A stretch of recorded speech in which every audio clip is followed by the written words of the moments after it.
नमस्कार साथियों। उत्तराखंड बने हुए 22 साल हो गए हैं, आप सभी जानते हैं। तो मैंने सोचा कि इस 22 साल कंप्लीट होने के बाद इस 2022 भी ख़त्म होने वाला है लगभग।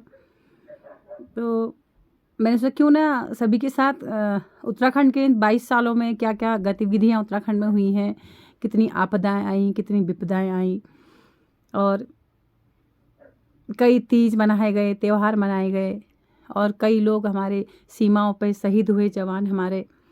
और गंगा नदी का, यमुना नदी का, पिंडर का, सरस्वती तो लुप्त है लेकिन फिर भी मंदाकिनी का, अलकनंदा का, कुल मिला के कहें तो गंगा का कितना पानी पता नहीं बह के उत्तराखंड से चला गया और पता नहीं उसके एवज में कितना कुछ उत्तराखंड में आया, चाहे वो राशन के रूप में हो, साग सब्जी के रूप में हो, या कई बीमारियों के रूप में हो, या तमाम तरह की कई समस्याओं के रूप में हो।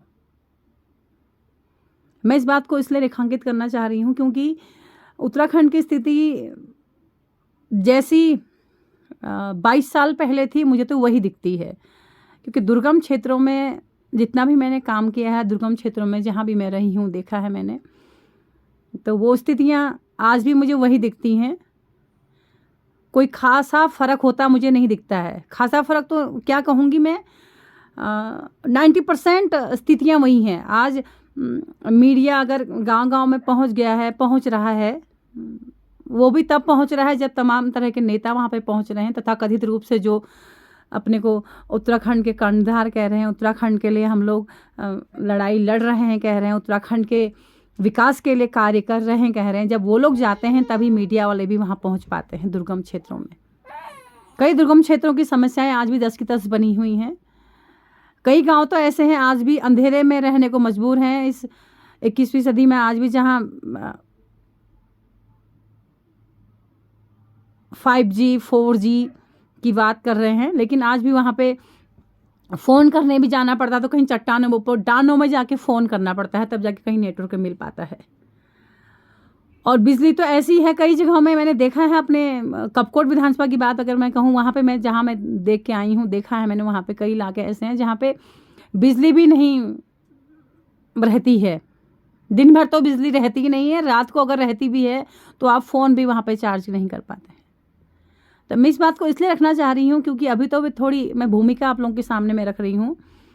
तो मैं आज आप लोगों से थोड़ा एक तरीके से कहिए मुलाकात करने के लिए, आप लोगों से बात करने के लिए अपनी बात ये कह रही हूँ। लेकिन आज के बाद मैं प्रत्येक एक समस्या पर, उत्तराखंड की परिस्थिति पे, उत्तराखंड की चाहे शिक्षा की व्यवस्था हो, जल जंगल की परेशानी हो, कृषि की हो, पशुपालन की हो, यहाँ के बागवानी की हो, चाहे यहाँ के स्वास्थ्य की समस्या हो, शिक्षा की समस्या हो, यहाँ के शिक्षा संस्थानों की समस्या हो, तो उन समस्याओं को लेके मैं आप लोगों से बात करना चाहूँगी और चाहूँगी कि आप लोग भी मेरी इस बातचीत में सम्मिलित हों और पूरी भागीदारी इसमें करें, क्योंकि ज़रूरी है। केवल हमारी जिम्मेदारी 5 साल में एक बार वोट दे के या चुनाव लड़ के हमारी जिम्मेदारी समाप्त नहीं हो जाती। अगर हम आज उत्तराखंड की संस्कृति की बात करते हैं, उत्तराखंड की सांस्कृतिक संस्कृति के संवर्धन की बात करते हैं, उसके विकास की बात करते हैं, तो कहीं ना कहीं वो भी पतन की ओर ही जा रहा है। क्योंकि हम लोगों की सबकी जिम्मेदारी है कि उसके लिए हम लोग मुखर होकर अपनी आवाज़ उठाएं, और आवाज़ उठाने के लिए किसी कोई हमें कहे, कोई राजनीतिक दल कहे या कोई संगठन कहे या कोई ऐसा लीडर कहे जो जिसको हम कह सकें कि वो कहेगा जब हम जाके उस बात को कहेंगे, ऐसा नहीं है। हमारी अपनी सबकी एक जिम्मेदारी बनती है अपने क्षेत्र के लिए, अपने गांव के लिए, अपने मोहल्ले के लिए, अपने इलाके के लिए, अपने उत्तराखंड के लिए, अपने पहाड़ के लिए हम लोग बात करें। और जहाँ इस तरह की बातें होती हैं, इन बातों में हम लोग सकारात्मक रूप से अपनी भूमिका रखते हुए, सकारात्मक भूमिका निभाते हुए अपनी बात को हमने कहना चाहिए। और जहाँ विरोध करना है वहाँ पर विरोध भी करना चाहिए, और जहाँ हमने उसके समर्थन करना है, जहाँ समर्थन करने योग्य बातें वहाँ पर समर्थन भी करना चाहिए। हम लोगों ने देखा है कि बात हो रही है महिलाओं की सुरक्षा की, बेटियों की सुरक्षा की। कितनी सुरक्षित हमारी बेटियां पिछले 22 साल में उत्तराखंड में हुई हैं, ये आप लोगों को भी दिख रहा है और मुझे भी दिख रहा है। और इसलिए मैं आपसे कहना चाहूँगी कि आप लोगों को अवश्य ही उत्तराखंड के समस्त विषयों के बारे में, समस्त समस्याओं के बारे में बातचीत करनी चाहिए, और बातचीत करके उसके समाधान की ओर हमें कदम बढ़ाने चाहिए। क्योंकि मेरा मानना है, अगर त्रिस्तरीय पंचायत की बात करें या विधानसभा की बात करें या लोकसभा की बात करें, तो कहीं ना कहीं हर स्तर पे समाज के सुधार के लिए, समाज के विकास के लिए हमारी जो न्यायिक व्यवस्था है और जो हमारी चुनावी व्यवस्था है वो जिम्मेदार होते हैं। और उन्हीं को उस कार्य के निस्तारण के लिए और समाज की समस्याओं के निदान के लिए जिम्मेदार भी ठहराया जाता है, और जिम्मेदार ठहराने भी चाहिए। क्योंकि कहीं ना कहीं हम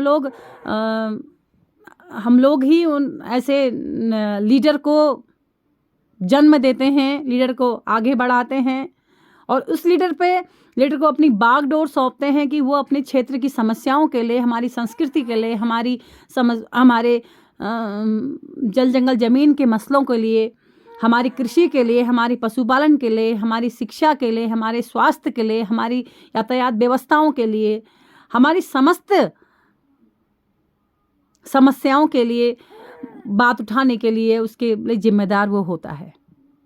लेकिन आज आप लोग भी देख रहे हैं परिस्थितियां कैसी हैं, और उसके बारे में सभी लोग हम चर्चा करेंगे।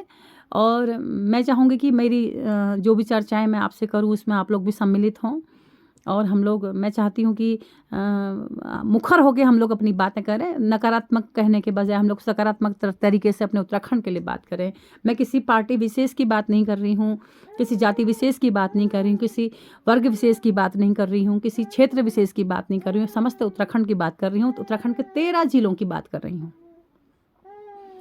तो इसलिए मेरा आपसे निवेदन रहेगा कि आने वाली जितने भी मेरी वीडियो होंगी उसमें आप लोग भी सम्मिलित होंगे, और जो भी आप लोगों का उसमें सलाह होंगे, मशवरे होंगे, हम लोग एक मंच में आके इस बात को कहेंगे। धन्यवाद।